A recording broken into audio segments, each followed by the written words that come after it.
Welcome. We are live from KENNETH Studios, Lusaka, Zambia, and we are glad that you could join us. We want to sincerely thank you for standing in faith with us and praying for us and just trusting God that He would come through for us. And welcome to Partnership of Greatness. And tonight is a special program because we are looking at the legacy of Dr. Kenneth Kaunda, one of our founding fathers of this great country, Zambia, and who has impacted, so to speak, the southern part of Africa, if not the entire Africa. Once again, our topic, Dr. Kenneth Kaunda's legacy. What can we extract from our founding fathers? What can we learn from them? What sort of lessons can we have? Dr. Martin Luther King Jr. in his speech, I Have a Dream, way back in the 60s, he said, if we seem to be successful today, it's really only because we stood on the shoulders of those who went before us. And so we want to look at the legacy of the great man. So to help me here in the studios today is no other than Comrade, I'll call him Comrade TILYENJI Kaunda, who is the son of David Kaunda himself. I want to welcome Comrade TILYENJI to the program today as we look at the legacy. Thank you, my bishop. Thank you for the invitation. Yeah, you are extremely welcome, and we are trusting that, thanking God that you could make time with us, that we can interact together. It's a privilege. First thing first, we know that our country did not get independence on a silver platter. Our forefathers laid their lives on the line, the sacrifices. But you being the son of Dr. Kaunda, Comrade TILYENJI Kaunda, I know there was a transition. Were you born in State House or you born in TILYENJI? I was born in TILYENJI. How was the transition like from TILYENJI to State House? How did that all happen? And we'll come back to the legacy. Yeah. Yes, there was the day when the Kaunda was moved from our house in TILYENJI to a house in Prospect Hill. It's a house opposite the Little Golf Club. And I remember the day we moved there. Obviously, there was some trauma because everything was different. And I remember the night we went there, everything was different. I mean, the bedrooms were larger, different, and the food setting was different. And even the toilets were different. They were not very nice at all. You had to sit on them. And so things like that. And of course, we had, for the first time in our lives, we had staff, we had workers. I remember we had the chef there, Mr. MULENGA. So he's the one who was doing the cooking. And we're not used to his cooking. I mean,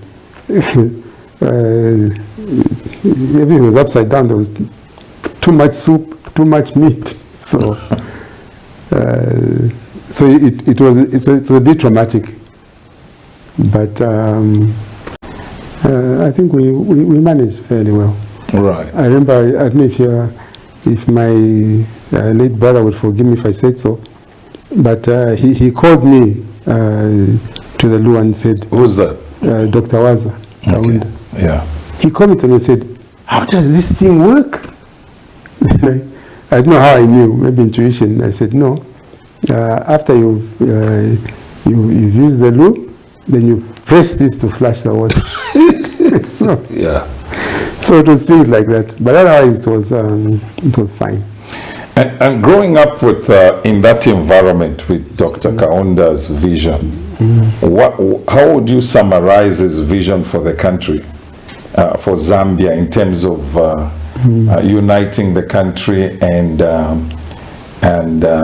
bringing, the whole country into one Zambia, one nation? The motto which we feel should be passed on from generation to generation. Yes. Your thoughts? Yeah. Yes. that man is created in God's own image and therefore deserving of dignity. And that would mean that there should be no exploitation of man by man. He also believed that it was our duty to live as a decent community. There should be nobody who falls through the cracks of society. Those who are unable to help themselves should be helped. And this meant that everyone needed to have equal access to education, to health, decent housing, and also to have respectable jobs. This is what he believed. So everything he and his colleagues fought for was in that direction. The issue of tribalism needed to be tackled aggressively, and this is what they did. You know, there's this joke that the reason why there was parachuting of civil servants from one point to another was to encourage this mix. Because if you're a young man of 23 and you're posted to Chipata from Mungu, you're bound to get married there. Right. And this is what happened most of the times. But they didn't allow you to stick to your province if you're a civil servant, for instance, of the senior civil servants. They were always moved. That was a deliberate policy to try and unite the country. I do believe it was a deliberate policy. For UNIP that time? For our founding fathers. Yes. And this is why you found that there was this mix. If you're just joining us, our viewers, we are looking at the legacy of Dr. Kaunda, our founding fathers for this country, and with us is Comrade Tilyenji Kaunda, who is the son. You are the third son? Number 4. Number 4. There was Panji, Waza, Wezi, and then myself. You are the last in the series? No. I'm in the middle echelon. There was Panji, Waza, Wezi, myself, then Masuzio, then Kaweche, then Musata, and then the twins, Kambraja and Cheswa, and then Chola. Fantastic. So there we have it. This is Comrade Tilyenji Kaunda, who is the son of Dr. Kenneth Kaunda, our founding father, and we're just going through the legacy. Now, when it came to the issue of frontline state, the uniting of the freedom fighters fighting Rhodesia then, and all other. Yes, there was. Your thoughts? Mozambique, Angola, Southwest Africa, which is Namibia now, and then of course I think Rhodesia, which is now Zimbabwe, and South Africa. And for a short time, Botswana also not yet independent. So the thinking at that time was that we, the 3 million Zambians at that time, will not be truly free until every other brother in the region was free. And that was the push of all Zambians, of all political parties in Zambia. That's what they believed. So there was no question of saying we can now sit and relax. The fight has just started as far as our founding fathers were concerned. And this is why certain things happened as we. That's why things happened the way they did in terms of our politics and our economy. And then in terms of people like the Nkumbulas, Simon Mwansaka Pwepwe, Uncle Louis Changufu, Mainza Chona, Uncle Grey Zulu, all those comrades, may their souls rest in peace. You saw them come to your house. I saw all of them. Well, just give us how the feel was. We're looking at the legacy here. Just look into the camera and just share with us briefly. We knew from watching what was happening around that our parents were fighting for independence. We were fighting for independence against the British Empire. So we knew that we would catch that feeling. And as kids, as much as we could, we were in full support, were enthusiastic. So we saw all these great names come through, and they had their quarrels, they had their fights, their reconciliations, just like all people did, but they managed. They managed through unity, by the way. No other reason. Through unity, because I remember that the old lion, Harima Nkumbola, I don't know why they called him old, because he was only 57 or less.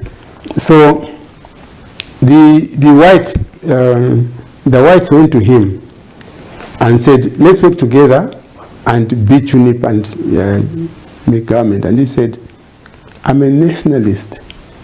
Doesn't matter what disagreements I have with UNIP, but I'm going to work with them. And that's how come UNIP won the elections, because of that. So you could say that the black nationalists were really keen on becoming truly independent. Tell us about the Pan-Africanism. The Pan-Africanism, the issue of nationalizing in the country. Well, how did you look at it as your dad, Comrade Kaunda? Yes, look at it through his eyes, from what I remember. Those politicians, whether they came from Ghana or Congo or Guinea-Conakry, wherever they came from, South Africa, when they met, or from Zimbabwe, when they met, they didn't think of themselves as coming from little separate countries. They felt as if they were one. And the whole intention was to have one Africa. It was the whole intention. So you found that on the eve of Patrice Lumumba becoming independent, as well becoming, he talked to Kenneth Kaunda. And they had a chat and said, okay, fine, we are becoming independent now, but shortly also be independent. When we're independent, we must be one country. That was the thrust of the fight. That's why they could support one another as they were struggling in their respective countries. In my country, the borders were not solid. They were fluid, with the intention that we would all become one country at the end of the day. So, Comrade TILYENJI, on the international front, we had this, that time it was just African OAU. Yes. Organization of African Unity, yes, which yes. now has transformed into the African Union. Yes. And then there was Frontline States, which was looking at the southern part of Africa. Do you think we are more united as Africa now, or have we got the spirit which our founding fathers had in our day in which we live? We've got the shadow of it, and the chickens have become eggs once again. So we have lost some of that drive. In other words, we have authenticated the borders which were drawn in Berlin by the white people. So we have lost some of that oneness, and we've allowed ourselves to be divided, because you see, there's nothing much that each little country can achieve without being united. What is true is that we have enormous resources under this ground. And I don't mean to be mean, but the view of the outside people is that the only thing wrong with Africa is that the Africans in it. That's what it is. Otherwise, it's a beautiful place. They would love to own the continent in its entirety, including its resources. The only thing which saved us, which bought us time, was this little tiny mosquito. Because whenever the missionaries and the colonists would come to Africa, they would die in their dozens from malaria. But now that was conquered. So we're back to square one. And I think that the intention of the Pan-Africanists was to unite, use the resources to lift up out of the well of oppression and poverty. Comrade Tilyenji, I will bring you back to the local in a moment. I just want to have a historical event when Dr. Kaunda met Jon Foster on the bridge, Victoria Falls. I don't know if you remember that. Yes. And what was the scenario? You explain that one, and then I'll bring you back to the to the local scene.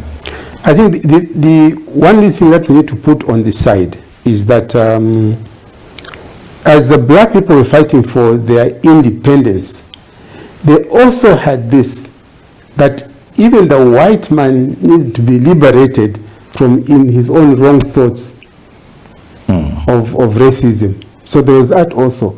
So there was the belief that no one was beyond redemption, including the white racists. But even them need to be talked to. And then the political leaders then realized that we're not just fighting against Rhodesia or white South Africa. Behind them were very powerful forces who had invested in these countries. And they're not going to let go of these countries easily. So we had to play the correct chess game. Because if we went toe to toe, we're going to be smashed on the ground. And it's going to take years, maybe generations, for us to recover.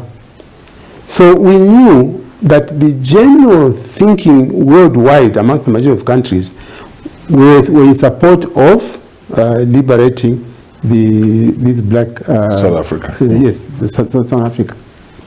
So that's why it was important, besides the push by the freedom fighters to fight, that there should be some negotiation. And indeed, we found the right white people to negotiate with. And also, we found that the attitude in Britain and in America, there was also an agreement that we should have a negotiated settlement, and that's what happened. They were pleading with their white children, and we were pleading with our liberation movement that this was the best way out. I want to bring you very quickly to the local scenario. The unity which we saw in the old politicians. Yes. In spite of their differences. You talked about differences they had, yes, reconciliation they had. What can the new or the now politicians, the political divide we are seeing in our country, what can they learn from the legacy of the Dr. Kaunda, Dr. Kapwepwe, Nkumbula, Louis Changofu, the list goes on. Yes. What do we need to do with the politicians in our day? How do we control the hate speech versus the constructive criticism and things like that? I think it's crucial. What can we learn in the legacy? It's one thing to just have a holiday and celebrate Dr. Kaunda and have African Freedom Day, which is coming up soon. But what can we learn? What can these new politicians learn? I think the first thing is that the heart of the Zambian is a gentle one. And we've been blessed by God that we've had no real violent civil strife beyond which we will not retreat from. And we also know that we are a strong Christian nation, and therefore we believe in God and the love of your neighbor, as Dr. Kanda used to say.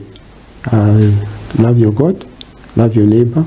In short, if you can understand that, then do to others as you would be done by.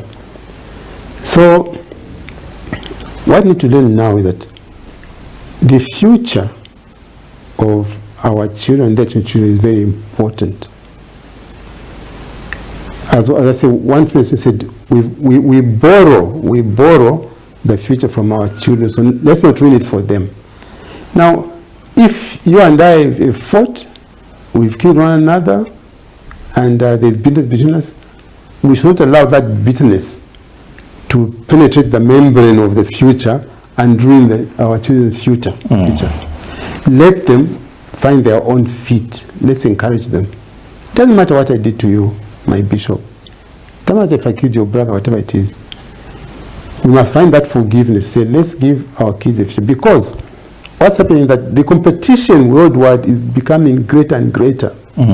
If our kids don't unite, first amongst themselves, and then amongst their fellow African countries, we are going to be overrun. We won't have a chance. So this begins, first of all, with the current generation of politicians. If they have injured one another, so let it be. But now we must set the stage for what's coming next.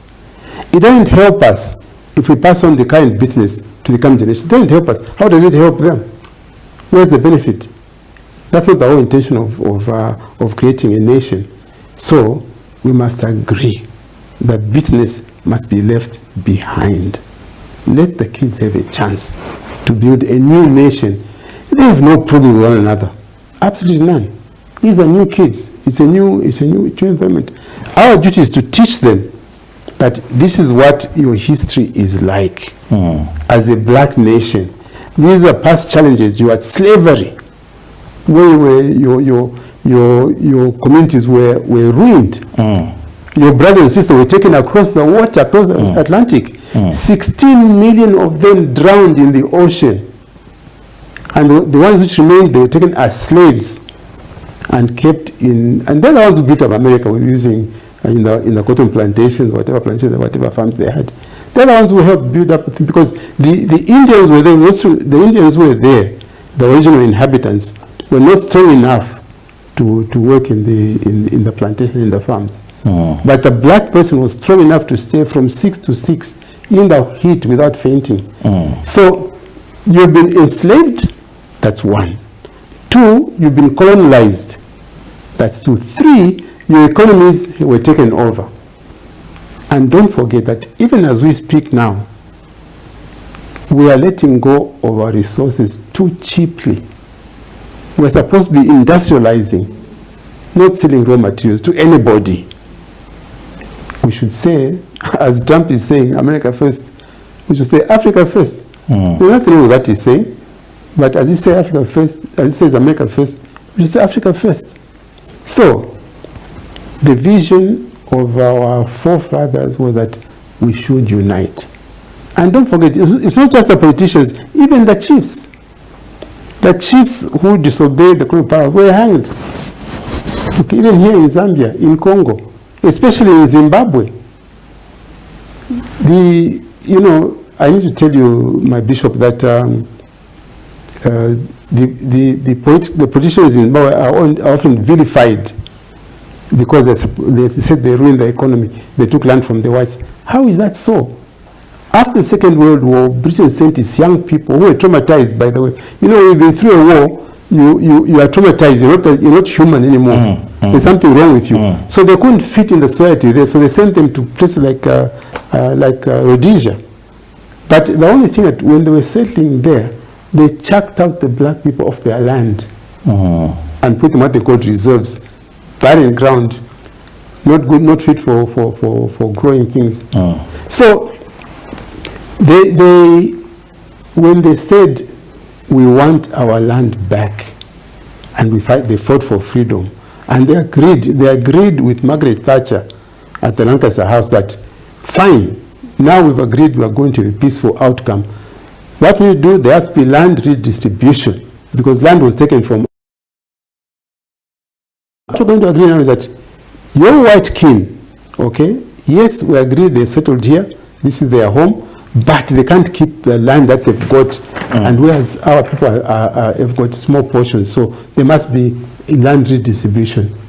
Margaret Thatcher agreed, good lady that she was, that she would pay for the transfer of land from the blacks to the whites on a willing buyer, willing seller basis. That's what was happening. For 20 years, there was peace in Zimbabwe. I'm sorry to take time, but people are a bit confused on Zimbabwe. For 20 years, there was peace.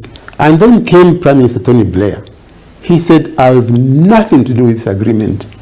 That was that government. My government, because you blacks are corrupt I'm not going to continue with this supporting the transfer of land.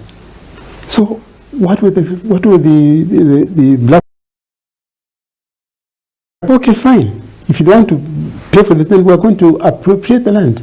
Yes, without compensation. Legally. Without compensation. The question of compensation does not come in because this land was taken without compensation. So the word compensation doesn't come in. It is to take back the land. There's no issue of compensation here. So it can't be come in the discussion. That's when that taking land back to the Africans started. It was not the fault of the black politicians. It was that Margaret Thatcher was a wise woman. Tony Blair, you describe him. I don't know. So you can't tell me today that we must have sanctions on Zimbabwe because they took land from the whites. That is total nonsense. Yeah, Comrade TILYENJI. So that's not discussion. No. It's an interesting story because you brought in sanctions. If Africa was, Yes. we wouldn't allow a sanction of any African country would be a sanction to every other country. Absolutely. So that's the mindset of Africa. We have a cry, and we need to catch as we discuss the legacy. If you're just joining us now, we're discussing the legacy of Dr. Kaunda and all the founding fathers that worked with him. Really, the issue is that when you get a visa to Germany, then you will not need a visa to go to Spain, you won't need a visa to go to Holland, you won't need a visa to go to Norway or any other country in the Schengen.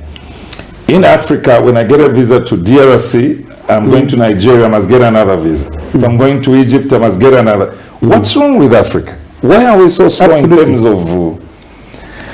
the rest is African Union. The headquarters is in Ethiopia, and I must go there with a visa. The people that represent me. Yes, well, come on. Your thoughts? This is why our young people must collect.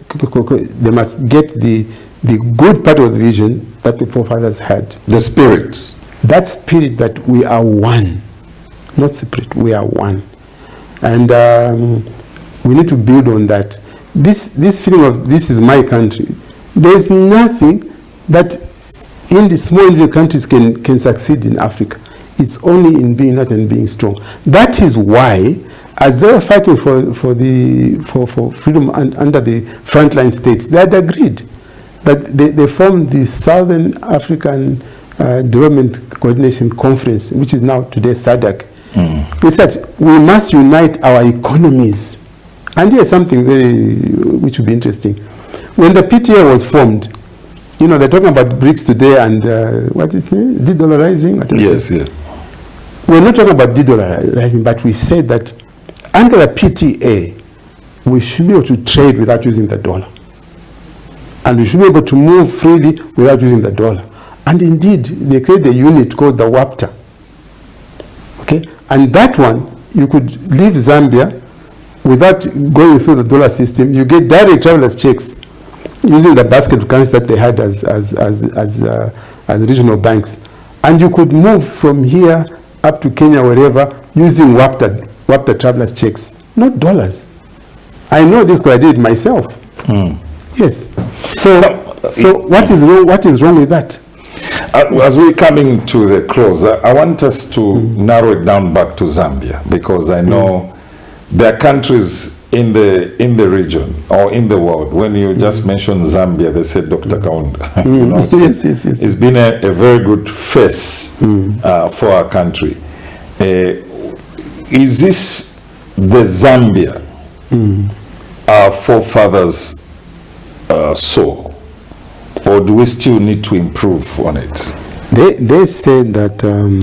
I think I want you to look into the camera and say that, yeah. They had the phrase, the struggle continues. So they knew that there would be ups and downs. But the main thing... Alunta continua. Oh, yes. Oh, that, yes. In fact, yeah, I remember someone my shop told us, Aluta, continua, Victoria, etc. The struggle continues and victory is certain. So they knew that the problems would come because although we won independence, but the desires of our colonial masters did not change. They still wanted them, we still want them. And we shouldn't say whether they have them not right now, we don't know, but what we need for our young people is that let them take what was good out of the freedom struggle, out of the fight of the African struggle. And what they must know is that it was meant to be one Zambia, one nation, one Africa. Say that again. It was meant to be not just one Zambia, one nation. The full slogan, you take it, it was one Zambia, one nation, one Africa. So that summarizes the vision of Dr. Kaunda and our founding fathers. Yes, that was the vision. That was the vision. Well, as we are coming to the close of this interaction, looking at the legacy of Dr. Kaunda, we have in the studio Comrade TILYENJI Kaunda, the son of our founding fathers, explaining some of the things they experienced when he was young and some of the sacrifices the family had to go through, and just learning the vision they had. And I think it was Martin Luther King Jr. who led the civil rights movement in the United States. He said just before he died, he says, "I've been to the mountaintop, I've seen the freedom and the liberty, but I will not be there with you." Dr. Kaunda saw the liberation, and there's something that motivated them, that we can rule ourselves. Back in those days, in the 60s, they threw stones, they fought battles, and they fought with the colonial masters. 60 years later, we're still throwing stones against each other. Where have we missed it? Your thoughts? Yes. The violence, is it... why do we still have political violence today? Is it because we didn't tap into our forefathers? It is this, in my humble opinion.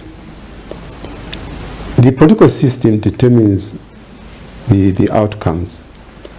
Now, a democracy by definition is supposed to deliver. But what we have has not delivered. Therefore, ipso facto, it's not a democracy. We ourselves must form our own democracy. We can't take the code from Westminster and hope it fits us. We can't take the code from Washington and hope it fits us. We must make our own. Because that's how we're going to move forward. Because we've got our own legacy in terms of African history. And we can form our own democracy. So that the whole thing that we must learn how to share power, but in a way that we understand as Africans. We can sit down, consult with the chiefs, have interviews, and see how we can move forward. Dialogues. We must have dialogue in terms of how do we share power? That's what it's all about. But you can't have this Westminster form that we have now, where the first one past the post is one who takes everything. The 49 who didn't vote for you have got no voice there, nothing. It doesn't make sense. So the young people with their education now must sit down and say, it's all about how we share to put it crudely, the national cake. How do you cut into pieces? But you can't have, after every election, one side takes the whole cake and takes it home. The other guy is the staff. It doesn't work. So, would that be cause of violence? It will be, because people want power. And if it's not shared properly, they'll fight for it. That's human nature. So we must agree. We must have those endeavors. Okay, first you can have your private meetings, dark corner meetings, but you must agree. How do we move so that everybody feels part and parcel? Because it's simple. You must educate your child. You must make sure that he has health, he or she has health. You must make sure that there is shelter. You must make sure people have got jobs. That's what it's about. So if that is not happening, look, here's a sad thing. After the death of the one-party state, then street children began appearing. And they've been appearing for the last 30 years. You've had children 6-year-old, if you die today and your wife disappears, your kids will be in the street. There's no social safety net. Right now, if you go right now, go and you find little kids, 6 years old, unless in our country, then something is definitely wrong. Something is wrong. So we need to sit down and sort this issue out. 30 years later, street kids, every year they are there. For the last 30 years, they are there, and it's getting worse. So we as Zambians must put aside our differences. That's why I'm saying, fine, I'm sorry I killed your brother, so you killed my brother, but now we must see what is coming. I don't want us to go into the news time, but I want you to look into the camera. Under 2 minutes, give us your closing remarks. Under 2 minutes, just give us your closing remarks. I would like to say on the legacy and the vision of the great founding father. Dr. Kaunda and his colleagues wanted every Zambian to live in dignity and to be the boss in his own country and determine his future himself. Well, ladies and gentlemen, our viewers, there you have it.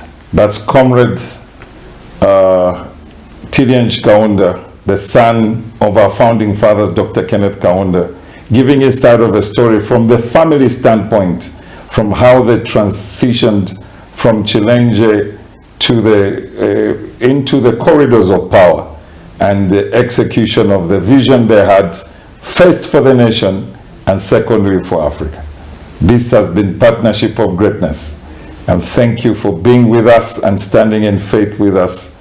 This is Bishop Peter TANDA MULENGA. Please remember this word from 2 Corinthians chapter 5 and verse 7, for we walk by faith and not by sight.